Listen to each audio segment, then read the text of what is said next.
Have you ever wandered into a supermarket and left feeling either super happy or sad and can't quite understand why?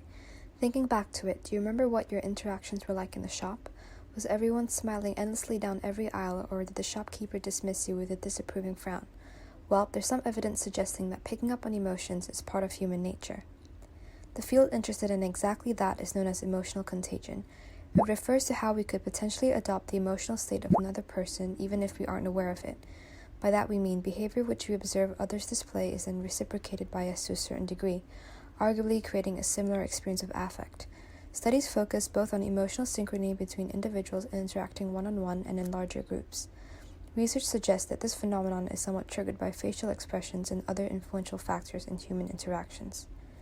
The importance of expressing positive emotions in a sales environment has proved to increase sales and has been adopted as a controversial yet somewhat successful marketing strategy in various countries, to the extent in which various companies use smile scanning software in Japan, which analyzes facial movements in relation to smiling.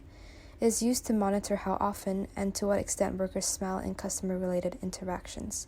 If a staff member dares to look mildly unhappy, the software alerts the employee on how they can improve their smile, such as by lifting up the corners of your mouth.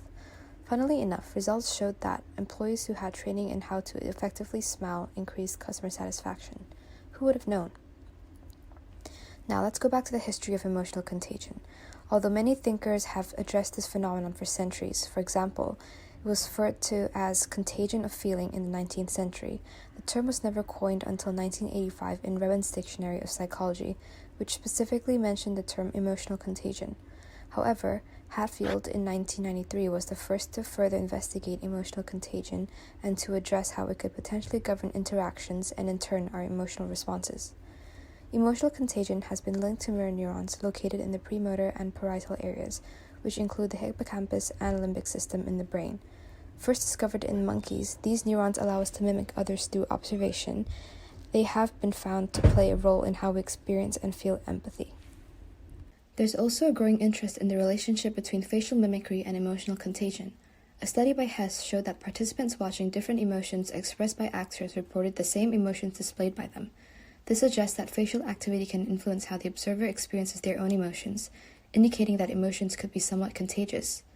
So next time you see a fellow colleague or even a stranger in the street, brighten your day and give them a smile. It might go further than you think. Thank you for watching. Created using Powtoon.